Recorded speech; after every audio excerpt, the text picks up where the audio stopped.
Elle se déplaçait dans la maison avec une discrétion quasi fantomatique, comme si sa présence était si légère qu'elle existait à peine. Pendant 2 longues années, personne ne la remarqua vraiment, jusqu'à ce que l'homme le plus influent de cette grande demeure décide, pour une raison quelconque, de l'observer de près.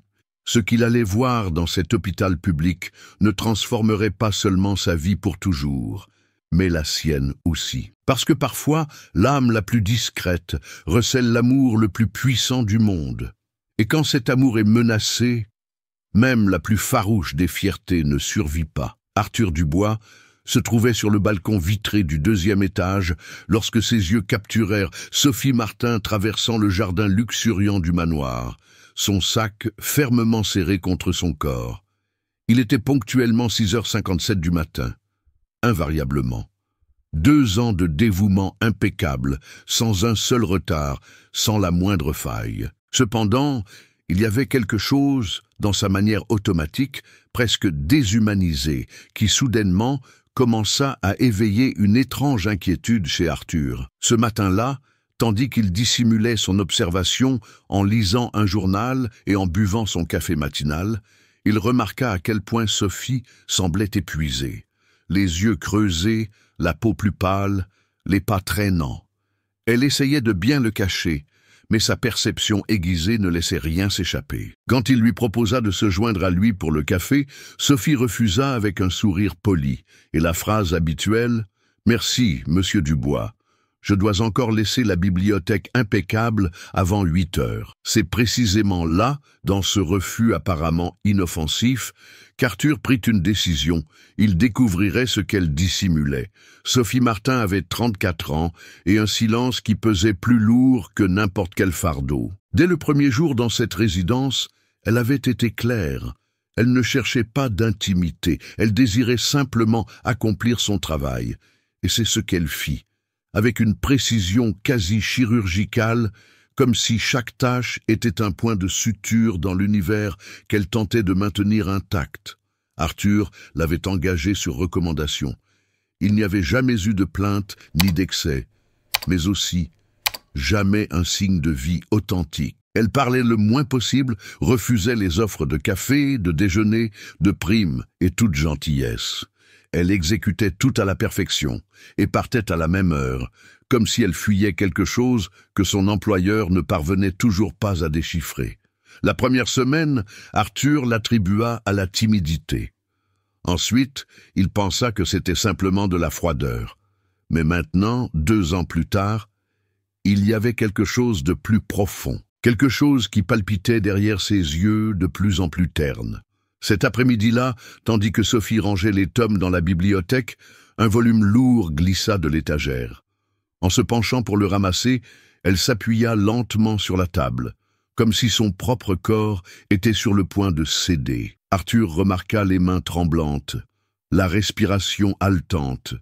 Elle était complètement épuisée. Cependant, au lieu d'admettre, elle sourit faiblement et murmura « Juste un manque de repos, monsieur. Ça passera vite. » Le lendemain, il la trouva discrètement appuyée au chambranle de la cuisine, les yeux clos, trop fatiguée pour même simuler qu'elle ne l'était pas.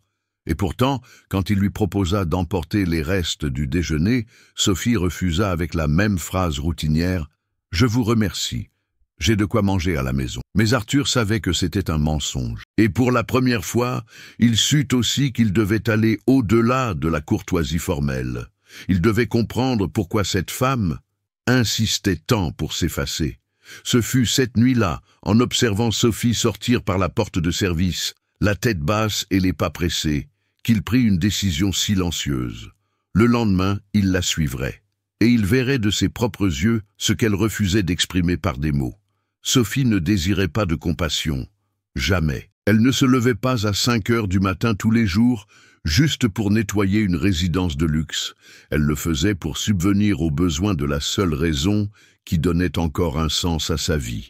Sa fille, Léa. La fillette avait 9 ans. Et depuis ses 7 ans, Elle affrontait quelque chose qu'aucun enfant ne devrait connaître, la leucémie. Sophie ne mentionnait pas Léa au travail. Une seule fois, des mois auparavant, elle avait laissé échapper, dans un moment d'inattention, qu'elle avait une fille qui aimait dessiner. À part ça, silence absolu. Une barrière infranchissable entre la douleur et le monde extérieur. Le rêve de Sophie, voir sa fille grandir. Juste ça. Mais pour cela, elle avait besoin de ressources. Et l'argent ne venait pas facilement quand on était une mère célibataire, avec peu de moyens, et portant le poids d'un traitement qui semblait ne jamais finir. Cette semaine-là, Arthur tenta de converser. Il lui offrit une augmentation de salaire. 50% de plus, une couverture maladie intégrale, des congés payés. Sophie se figea. « Je ne peux pas accepter, monsieur Dubois. Pourquoi pas ? Parce que ce que je gagne est déjà suffisant. Ça ne l'était pas. Il le savait. Elle aussi. Mais Sophie parlait avec conviction. Un genre de conviction que l'on ne peut pas ébranler avec la logique. La nuit suivante, Arthur ne put fermer l'œil. Il revoyait son expression. La panique dans ses yeux face à sa générosité. Comme si, au lieu de lui offrir de l'aide, il lui avait pointé une arme sur sa dignité. C'est alors qu'il se rappela de quelque chose. Il y a longtemps, il avait aussi ressenti quelque chose de similaire.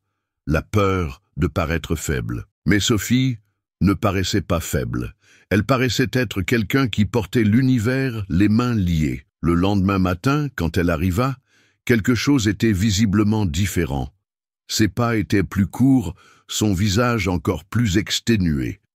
En nettoyant l'étage supérieur, elle s'agenouilla pour ramasser un chiffon et mit trop de temps à se relever. Arthur observait tout en silence depuis l'entrebâillement de la porte de son bureau. Quelque chose n'allait pas. Très mal. Sophie toucha à peine son déjeuner. Encore une fois, elle refusa la nourriture. Encore une fois, elle mentit. Et en fin d'après-midi, quand elle prit son sac et sortit précipitamment dans la rue latérale, Arthur la suivit, lentement, sans qu'elle ne s'en aperçoive. Il la suivit sur 2 pâtés de maison, puis 2 de plus. Il la vit monter dans le bus, en direction du nord. Et une demi-heure plus tard, quand elle descendit devant un vieil hôpital public à l'aspect gris, il comprenait déjà. Il savait qu'il était sur le point de découvrir la véritable raison de tant de résistance. Et il savait aussi qu'il n'était peut-être pas préparé à ce qu'il allait voir. L'hôpital avait des murs tachés, une odeur de désinfectant ancien, et des couloirs si bondés que la douleur semblait déborder des murs. Arthur garda ses distances. Il observait Sophie de loin, immergée dans la foule anonyme. Elle marchait vite, comme quelqu'un qui maîtrisait déjà chaque marche, chaque raccourci entre les ailes. Elle entra dans l'ascenseur et appuya sur le bouton du 3e étage. Il attendit le suivant. Il savait exactement ce qu'il y avait là, la pédiatrie oncologique. Il sentit son estomac se nouer. Dans le couloir, il la suivit de loin. Il la vit s'arrêter devant l'une des chambres, inspirer profondément et entrer. Par l'entrebâillement de la porte, il vit ce qu'il n'oublierait jamais. Une petite fille allongée, fragile, le visage pâle et les cheveux clairsemés. Elle était connectée à une pompe à perfusion. Mais malgré tout, elle sourit en voyant sa mère. « Maman, tu es venue !» Sophie s'agenouilla à côté du lit. « Bien sûr que je suis venue, mon amour. J'ai apporté ton carnet de dessin et le jus que tu aimes tant. » Sa voix était différente. Là, il n'y avait pas l'employé contenu et efficace. Là, il y avait une mère dévouée à l'amour. Arthur s'éloigna, s'adossa au mur et ferma les yeux. La douleur le frappa comme un coup de poing. Sophie n'était pas seulement épuisée. Elle menait une bataille, luttant quotidiennement pour maintenir sa fille en vie, seule, et personne n'en avait connaissance. Plus tard, il l'aperçut au rez-de-chaussée dans une salle de repos improvisée. Au sol, un matelas fin, un sac à dos avec des vêtements, une bouteille d'eau, un paquet de biscuits. Sophie s'installa dans le coin du mur et sortit un carnet. Elle commença à noter des chiffres, des comptes. Il parvint à distinguer les calculs. Il restait 42 €.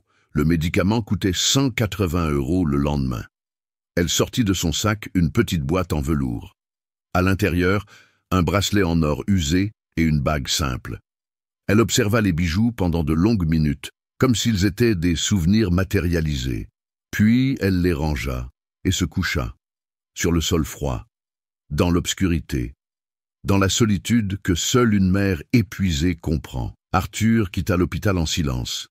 Il s'assit dans sa voiture, mais il ne put démarrer le moteur. Pendant 2 ans, cette femme était passée devant lui, ponctuelle, soignée, discrète, et il n'avait jamais remis en question qui elle était vraiment. Maintenant, il savait. Il savait que Sophie n'était pas seulement une employée efficace. C'était une guerrière épuisée. C'était le genre de femme qui vendrait ce qu'elle avait de plus précieux pour acheter un jour de plus d'espoir pour sa fille. Cette nuit-là, il ne dîna pas, ne dormit pas. Il resta debout devant la fenêtre, les mains dans les poches et les yeux perdus, comme s'il cherchait une explication dans le silence de l'aube. Et à un moment donné, peut-être vers 3 heures du matin, il murmura à lui-même « Je vais aider. D'une manière ou d'une autre, je le ferai. » Avez-vous déjà vu quelqu'un porter le poids du monde sur ses épaules et faire semblant que tout allait bien? Avez-vous déjà rencontré quelqu'un comme ça, silencieux, mais avec des yeux qui crient au secours? Si cette partie de l'histoire vous a touché d'une manière ou d'une autre, laissez un « oui » dans les commentaires. C'est la façon la plus simple de dire « je suis là aussi, je l'ai aussi ressenti ». Le lendemain matin, Arthur se réveilla transformé, mais pas par le manque de sommeil. Quelque chose en lui avait changé, comme si une porte longtemps scellée s'était rouverte. Pendant des années, il avait vécu immergé dans les objectifs, les tableurs, les réunions, toujours productif, toujours affairé. Mais maintenant, tout semblait insignifiant. Il s'assit au bord du lit et regarda son propre reflet dans le miroir. Il ne vit pas un homme d'affaires prospère. Il vit un homme qui, même avec tout, ne savait pas quoi faire de ce qu'il possédait. Il se souvint d'un nom, un visage, Louis, son fils. Il était décédé à 6 ans, victime d'une maladie que même les médecins les plus renommés n'avaient pu contenir. Il fit tout ce que l'argent pouvait acheter. Mais ce ne fut pas suffisant. Sophie, elle, faisait tout ce que l'amour pouvait supporter. Et pourtant, ce ne serait peut-être pas suffisant non plus. Cette disparité le frappa de plein fouet. Elle n'avait rien. Et pourtant, elle persistait, seule. Là, en cette matinée silencieuse, Arthur comprit. Il ne s'agissait pas seulement de charité, il ne s'agissait pas de financer un traitement ou de réparer une vie, il s'agissait d'être présent, de regarder quelqu'un que le monde ignorait et de dire avec le cœur « Je te vois ». Mais comment offrir de l'aide sans blesser la seule chose que Sophie possédait encore, sa dignité? Elle n'accepterait pas la mendicité. Il le savait. Alors, il commença à concevoir un moyen, une façon d'entrer dans ce monde sans défoncer la porte. Un pont, un geste qui ne sonnerait pas comme une faveur, mais comme du respect. Ce jour-là, en arrivant à son bureau, il appela son comptable et demanda « Combien coûterait le soutien d'un traitement oncologique de 2 ans pour un enfant ?» La réponse vint rapidement.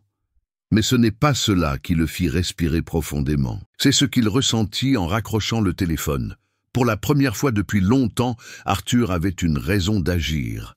Non pas par profit, mais par amour. Sophie nettoyait l'étagère de la bibliothèque quand elle entendit la porte se refermer derrière elle. Arthur était là, sérieux, mais il n'y avait pas de froideur dans son regard. Il y avait quelque chose de plus... une tristesse tranquille, chargée de résolution. « Sophie, j'ai besoin de vous parler. S'il vous plaît, asseyez-vous. » Elle hésita, posera le chiffon, s'essuya les mains sur son pantalon, comme elle le faisait toujours, avant de refuser toute gentillesse. Mais elle s'assit. « Hier, je vous ai suivi, » dit-il direct. Sophie pâlit, son corps se raidit. « Monsieur Dubois, calmez-vous. J'avais juste besoin de comprendre. Et maintenant, je comprends. » Le silence qui s'ensuivit fut insupportable. Arthur respira profondément. « J'ai vu votre fille. J'ai vu où vous dormez. J'ai vu ce que vous sacrifiez. Et j'ai vu que vous vous battez seul depuis trop longtemps. » Sophie baissa les yeux. « Je ne voulais pas que personne le sache. Je sais. C'est pourquoi je vais droit au but. Je veux aider.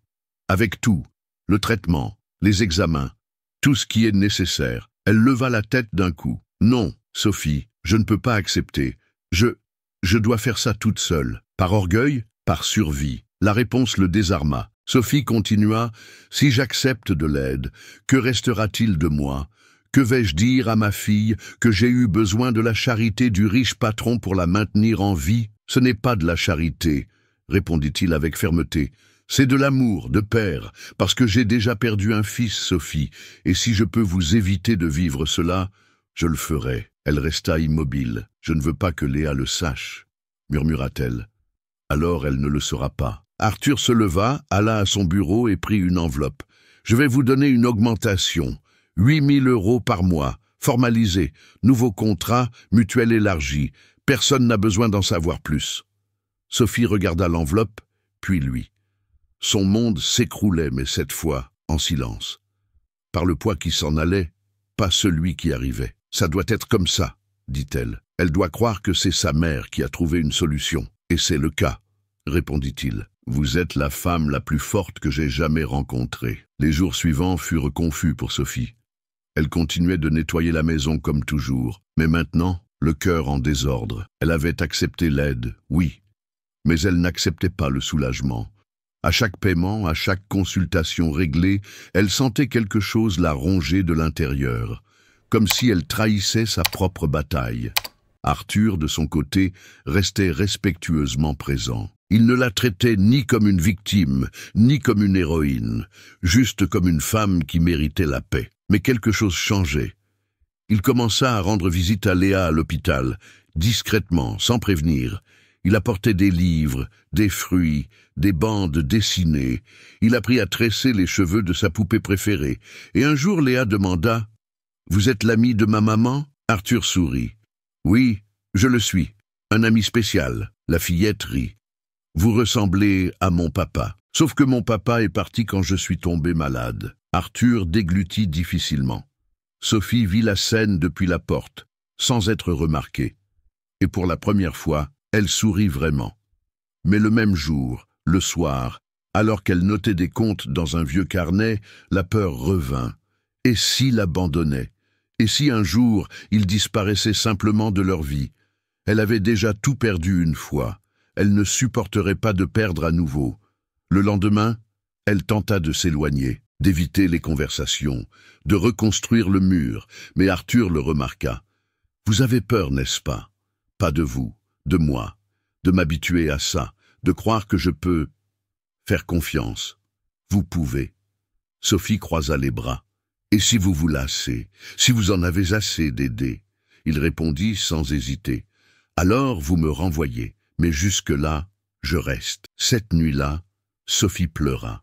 Mais cette fois, non pas de douleur, d'un soulagement si profond qu'il faisait mal, comme quelqu'un qui commence à désapprendre à survivre et réapprend peu à peu à vivre. La journée était chaude quand Léa reçut la nouvelle qu'elle attendait depuis des mois. Rémission partielle. Le traitement faisait effet. Les examens montraient une amélioration significative, et pour la première fois depuis longtemps, elle pouvait sourire sans faire semblant. Sophie faillit tomber à genoux dans le cabinet médical. Arthur lui tint fermement le bras. Et dans ce contact, il y avait plus que de la gratitude. Il y avait quelque chose qu'aucun mot au monde ne pourrait traduire. L'engagement. En sortant de l'hôpital, Léa marchait entre les deux. Une main de chaque côté. Au centre, comme le cœur qui les unissait. Dans la voiture, Sophie parla doucement. « Je ne sais pas comment vous remercier. »« Ne me remerciez pas. » répondit-il. « Laissez-moi simplement rester prêt. » Juste ça. Les mois suivants furent comme un lent printemps. Léa prit du poids. Ses cheveux commencèrent à repousser. Elle recommença à dessiner avec plus de couleurs. Sophie recommença à dormir 1 ou 2 nuits par semaine dans sa propre maison. Et Arthur se mit à visiter l'hôpital même quand ce n'était pas nécessaire. Juste pour voir Léa, juste pour entendre Sophie rire. Son rire était rare, mais quand il survenait, il semblait purifier le monde. Un matin, après une séance d'examen, Sophie appela Arthur à part. « Elle a demandé aujourd'hui si vous faisiez partie de la famille. » Il resta silencieux. « Et qu'avez-vous dit ? » « J'ai dit que vous étiez ce qu'elle voulait que vous soyez. » Arthur la regarda les yeux embués. « Et vous, que voulez-vous que je sois, Sophie ?» La question plana entre les deux. Il n'y avait plus d'employeur ni d'employé.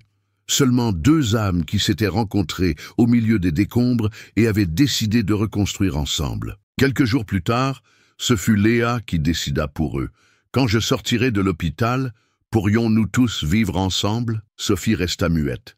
Arthur sourit. « Si ta maman le veut, j'adorerais. » Et Sophie, les larmes aux yeux, répondit « Oui ». Dans les semaines qui suivirent, Arthur acquit une maison modeste, avec un jardin à l'arrière et 3 chambres baignées par la lumière du soleil matinal. Là, naquit non seulement une nouvelle routine, mais un nouveau foyer. Et un samedi après-midi, tandis que Léa plantait des marguerites dans le parterre fraîchement préparé, Sophie s'approcha avec une boîte dans les mains. « Je veux vous montrer quelque chose. » À l'intérieur se trouvaient les anciens examens, les factures, les lettres de donateurs refusées et par-dessus tout un bracelet fin doré, le même qu'elle avait failli vendre des mois auparavant. « C'était tout ce que j'avais, et vous m'avez donné tout ce dont j'avais besoin. » Arthur prit le bracelet, le lui mit au poignet avec délicatesse et dit « Vous n'aviez pas besoin de moi, Sophie. Vous aviez besoin de quelqu'un qui vous dise « Vous n'êtes pas seule ». » Elle pleura, lui aussi. Et à cet instant, avec les marguerites qui s'épanouissaient entre eux, ils surent, rien ne serait plus comme avant. Car maintenant, ils étaient une famille. Des mois plus tard, Sophie observait depuis la fenêtre de leur nouveau foyer, tandis que Léa courait dans le jardin, saine, légère, libre. Les marguerites étaient luxuriantes maintenant. Elles coloraient le jardin comme si le monde entier avait décidé de fleurir avec elles. Arthur était dans la cuisine, préparant un café simple, comme il le faisait tous les dimanches. Sophie s'approcha en silence et passa ses bras autour de sa taille. « Vous pensez toujours que vous m'avez sauvé ?» murmura-t-elle. « Non, » répondit-il avec un sourire, « c'est moi qui ai été sauvé. Parce que c'est là, dans cette femme discrète et courageuse, et dans cet enfant fragile qui n'a jamais perdu sa lumière, qu'il a retrouvé un sens, une nouvelle vie, une nouvelle famille. » Peu de temps après, ensemble, ils créèrent la Fondation L'Espoir de Léa, un projet social dédié à aider les mères célibataires qui affrontent le cancer infantile sans soutien. Sophie devint une figure de référence. Arthur, l'investisseur discret qui soutenait le rêve loin des projecteurs. Et Léa, l'ambassadrice la plus heureuse que l'on puisse imaginer. Mais la leçon qui demeura ne fut pas sur la philanthropie ou les miracles, ce fut sur la présence, car ce qui changea tout, ce ne fut pas l'argent. Ce fut le choix de voir quelqu'un que le monde ignorait, et de tendre la main sans lui enlever son terrain. L'histoire de Sophie et Léa n'est pas seulement la leur. Elle parle de toutes les batailles silencieuses qui existent autour de nous, de l'orgueil qui est souvent la seule chose qui reste, et de la façon dont la dignité, lorsqu'elle est respectée, peut s'épanouir en quelque chose d'immense. Peut-être connaissez-vous quelqu'un comme ça, ou peut-être êtes-vous cette personne. Et la leçon que Sophie a apprise et nous a laissée est la suivante. Nous n'avons pas besoin de sauver le monde entier, mais si nous parvenons à voir vraiment une seule personne, cela change déjà tout. Si cette histoire vous a touché de quelque manière que ce soit, laissez votre like. C'est la façon la plus simple de dire « ce message en valait la peine ». Et j'adore savoir qui est de l'autre côté de l'écran. Dites-moi dans les commentaires, de quelle ville ou de quel pays regardez-vous? C'est incroyable de voir jusqu'où ces histoires atteignent. Si vous croyez au pouvoir d'histoires comme celle-ci, abonnez-vous dès maintenant à la chaîne. Nous ne sommes qu'au début, et chaque nouvelle inscription me donne la force de continuer. Ne partez pas encore. Choisissez l'une des 2 histoires que j'ai laissées à l'écran. Je vous retrouve dans la prochaine vidéo.